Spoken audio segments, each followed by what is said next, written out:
New Zealand, home to serene landscapes, adventurous Kiwis, and, believe it or not, a hidden catastrophe that most people, even scientists, have never heard of. Picture this. You're gathered around a campfire, someone leans in and says, "Have you ever heard of the Tapanui explosion?" This is a story passed down through generations, whispered in the shadows of the night. They say that around 800 years ago, something incredible happened in Tapanui, a small region in New Zealand's South Island. An explosion so massive it flattened forests, scorched the earth, and yet left behind almost no trace in the annals of science. So, we can't expect to find this story in any mainstream scientific journal. The Tapanui mystery has flown under the radar, known only to a few curious Kiwis, some local legends, and interestingly enough a handful of NASA researchers. So, what are we dealing with here? Imagine, if you will, a calm day in the 12th century.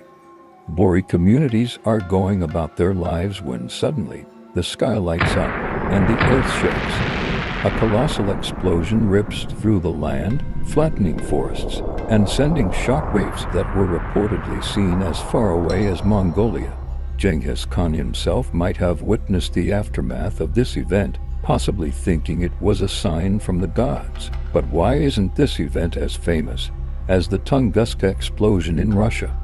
It's likely because, unlike Tunguska, which flattened 80 million trees and sparked a century of scientific curiosity, Tapanui's explosion remained largely a local story.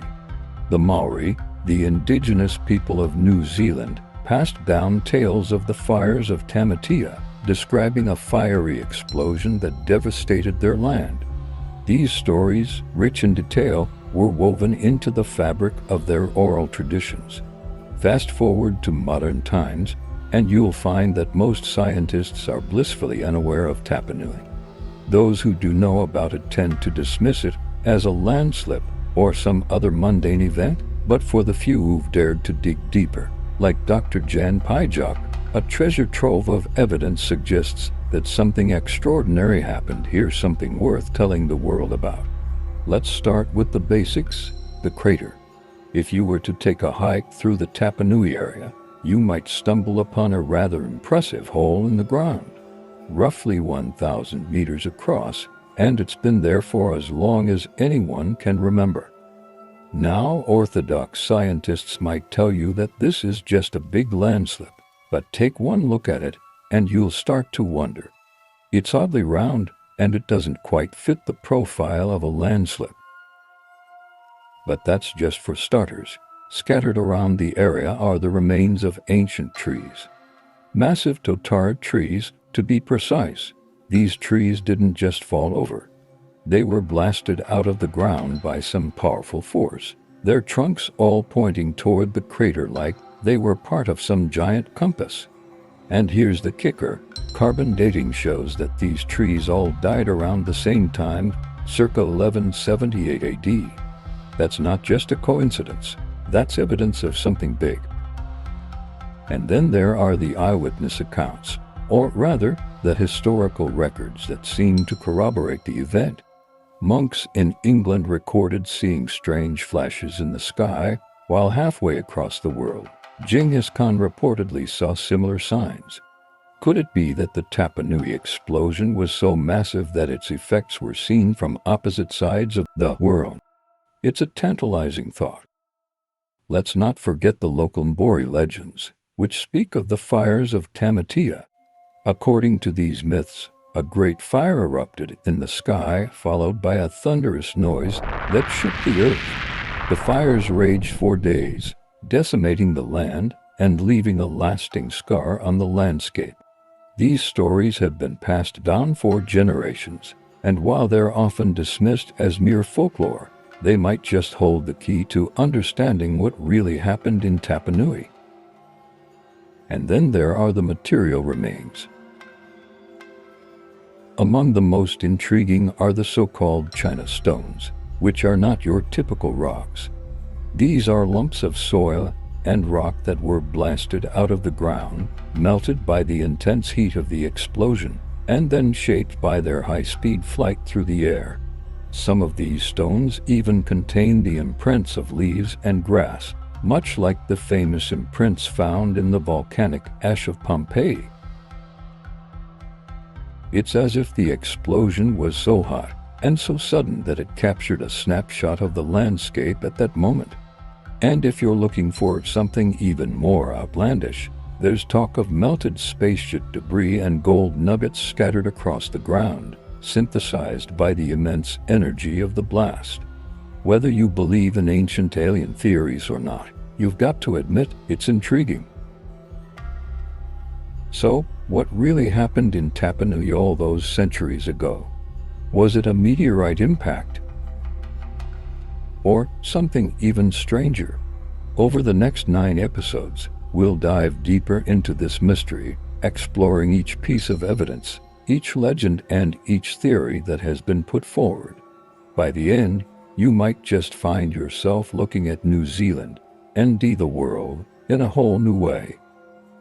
So grab your flashlight and maybe a tinfoil hat for good measure, because we're about to embark on a journey into the heart of the Tapanui explosion, a mystery that's been hiding in plain sight for far too long.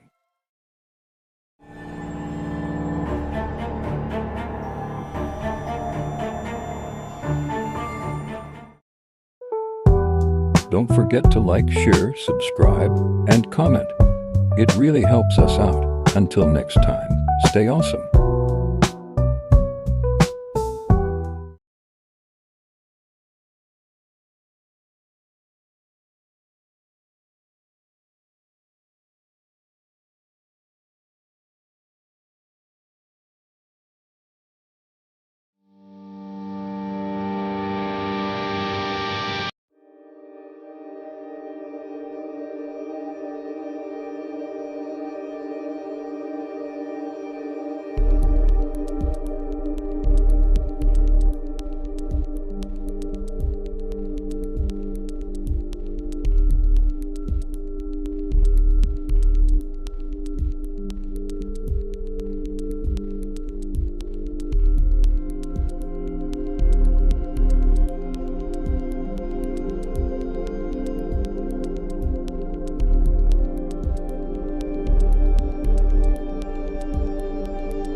You're still here?